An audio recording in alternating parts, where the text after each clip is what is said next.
Naam, hujambo na karibu tena ndugu mtazamaji, ni kupasha yale ambayo yanajiri katika maandamano ya leo Tanzania. Ripoti za hivi punde zinaonyesha waandamanaji wengi wakielekea upande wa ikulu ya Tanzania. Inasemekana maandamano ya leo wanapanga kuandamana nje ya ikulu ya rais anayeondoka Samia Suluhu Hassan. Maelfu ya vijana wa Tanzania wenye fujo na kelele kutoka Mbezi wameonekana wakikimbilia ikulu muda huu, huku maandamano yakigonga siku ya tatu leo. Baadhi wanaripotiwa tayari kufika karibu na ikulu hiyo ya Tanzania. Bonyeza alama like kisha bonyeza neno subscribe na alama ya kengele chini ya video hii kabla ni kutaarifu ripoti hizi kwa kina na kwa undani. Habari mchana wa leo zinazojiri ni hali inayoendelea nchini Tanzania ya machafuko. Taarifa zinazotoka jijini Dar es Salaam zinaeleza kuwa maelfu ya wananchi wamejitokeza mitaani kwa siku ya tatu mfululizo ya maandamano. Waandamanaji wengi wao wakitoka maeneo ya Mbezi kuelekea ikulu wanadai mabadiliko makubwa ya kisiasa na kikatiba, huku wakipanga kuandamana nje ya ikulu kwa kelele ili kutaka rais pamoja na mamlaka iweze kuwasikiliza. Mashuhuda na ripoti za mitandao ya kijamii zinaelezea umati mkubwa wa watu wanaosonga taratibu kwenye barabara kuu wakiimba nyimbo za maandamano na kubeba mabango pamoja na kufanya fujo. Madai ya waandamanaji hao ni pamoja na kubatilishwa kwa kile wanachoeleza kuwa ni matokeo ya uchaguzi yaliyobishaniwa, kuanzishwa mara moja kwa katiba mpya ya kitaifa, kuachiliwa kwa watu wote wanaodaiwa kutekwa nyara au kuzuiliwa katika wiki za hivi karibuni. Kulingana na masasisho ya mitandaoni, waandamanaji hao wanataka kuwepo kwa haki, uwazi na utawala wa haki, na hivyo wamezua machafuko na maandamano kuelekea ikulu. Ujumbe mmoja uliosambazwa sana na mwanaharakati Hilda Newton ukiweza kuchukua video na picha za waandamanaji hao wakionekana wakielekea ikulu ulisema, nikinukuu, maelfu ya Watanzania kutoka Mbezi wanaelekea ikulu sasa hivi. Hii ni siku ya tatu ya maandamano. Mwisho wa nukuu hiyo iliweza kusema. Katika ujumbe wake, Hilda Newton aliongeza kuwa jeshi la ulinzi la wananchi wa Tanzania lijulikanalo kama JWTZ liko katika hali ya tahadhari na kufuatilia kwa karibu hali hiyo. Iliripotiwa kuhakikisha usalama wa raia. Alisisitiza kuwa uwepo wa jeshi hilo la JWTZ ulielezewa na waangalizi wengine kama kinga badala ya makabiliano, ingawa udhibitisho rasmi haujatolewa. Picha na video zinazosambaa mtandaoni zinaonekana kuonyesha makundi makubwa ya watu wenye hasira wakitembea kwa pamoja kwenye barabara kuu ya Mbezi, Dar es Salaam, wakipeperusha bendera na kuimba. Moshi na moto unaweza kuonekana kwa mbali, ingawa bado haijafahamika iwapo unatoka kwa gesi za vitoa machozi au moto uliowashwa na waandamanaji au matairi yanayowaka au vyanzo vingine. Katika chapisho tofauti, mwanaharakati wa Tanzania na mwanahabari Maria Sarungi Sashai aliwataka wananchi wa Tanzania kuendelea na maandamano yao ya amani kuelekea ikulu. Ujumbe wake ulisomeka, nikimnukuu, harakati za kuelekea ikulu jijini Dar es Salaam, wananchi wamesema lazima kila mtu aelekee ikulu. Wazalendo wa jeshi wapo wakisema wanatulinda kwa umakini mkubwa, alimalizia nukuu yake. Maria Sarungi Sashai aliendelea kuhimiza umoja miongoni mwa waandamanaji wa Tanzania, huku akitoa wito kwa Watanzania kuendelea kuwa na msimamo na kutofanya vurugu, huku akisisitiza uwajibikaji huku maandamano hayo yakielekea ikulu.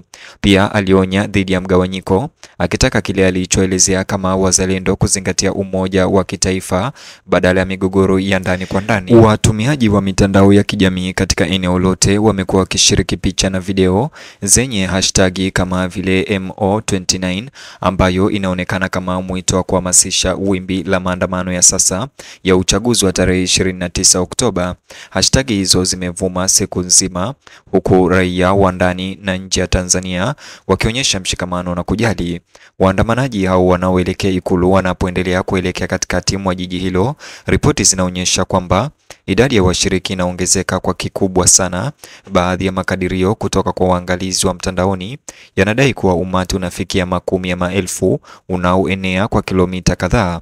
Licha ya idadi kubwa ya watu waliojitokeza kupiga kura, Hakuna ripoti zilizothibitishwa za mapigano kati ya waandamanaji na vikosi vya usalama, lakini kuna majeruhi pamoja na kusemekana ya kwamba maafisa wa polisi waliweza kutumia nguvu kwa kufyatua risasi hewani na kurusha mabomu ya vitoa machozi. Hata hivyo, hali ya wasiwasi imesalia kuwa kubwa, huku mamlaka ikiripotiwa kuimarisha usalama karibu na majengo muhimu ya serikali. Magari ya polisi na ya kijeshi yameonekana kwenye njia za kimkakati, ikiwa ni pamoja na karibu na makao makuu ya serikali na ikulu yenyewe. Sauti za upinzani zimesifu maandamano hayo kama kielelezo chenye nguvu cha ushiriki wa raia. Wanasema kuwa maandamano hayo yanaonyesha ongezeko la mahitaji ya mageuzi ya kidemokrasia na ushiriki wa raia katika utawala.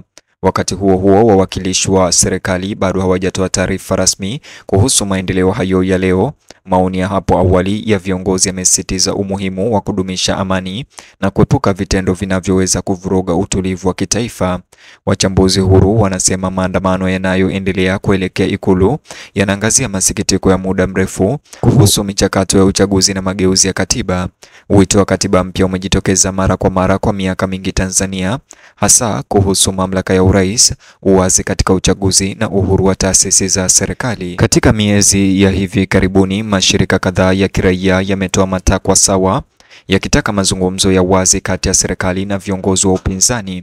Makundi hayo pia yamezitaka mamlaka kuheshimu haki za kukusanyika kwa amani na uhuru wa kujieleza unaohakikishwa chini ya sheria za Tanzania. Kurudi katika mitaa ya Dar es Salaam, waandamanaji wanasemekana kuimba nyimbo za kitaifa na kubeba mabango yanayotaka kuwepo kwa haki za kiraia huku wakielekea ikulu. Mashahidi wanaripoti umati mkubwa wa watu wenye amani, ingawa kuna wasiwasi unaoonekana juu ya muda gani maandamano yataendelea na jinsi serikali itajibu iwapo watu wataweza kuvamia ikulu.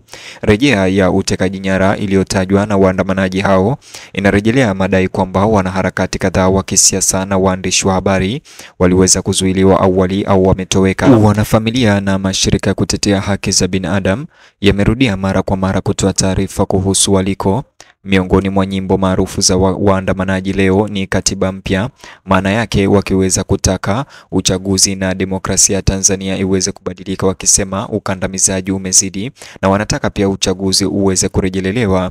Kauli mbiu hizi zimekuwa ishara ya kuongezeka kwa mahitaji ya mageuzi ya kisiasa nchini Tanzania. Waangalizi wa kimataifa wanaanza kutilia maanani vyombo vya habari pia vya kikanda kutoka nchi jirani za Kenya, Uganda na kwingineko vinaripoti juu ya maendeleo ya maandamano haya, vikilinganisha na vuguvugu la hapo awali la maandamano kote Afrika Mashariki ambalo lilitaka haki ya uchaguzi na mageuzi ya utawala kufanyika. Kwa sahihi bado haijulikani ikiwa waandamanaji hao watafika ikulu au la, na watapokelewa vipi na jeshi la polisi na ikiwa mamlaka itawaruhusu kufanya hivyo. Baadhi ya waandishi wa habari wa eneo hilo wameripoti kuwa vizuizi vya barabarani vimewekwa tayari karibu na katikati mwa jiji hilo ili kudhibiti mtiririko wa waandamanaji na magari. Maafisa wa kijeshi wakishirikiana na maafisa wa polisi hawajathibitisha au kukanusha kuhusika kwao katika kusimamia operesheni hiyo ya usalama, lakini watumiaji wa mtandao ya kijamii wanaendelea kudai kuwa wanajeshi wa JWTZ wameonyesha kusikitishwa na matakwa ya waandamanaji. Wachambuzi wa masuala ya kisiasa wanaonya kuwa madai hayo yanapaswa kushughulikiwa kwa uangalifu hadi yathibitishwe na vyanzo vya kuaminika. Hata hivyo, wanakubali kwamba sauti ya majadiliano ya umma imebadilika sana katika siku chache zilizopita na kuongezeka kwa uwazi katika kudai mabadiliko ya kimfumo.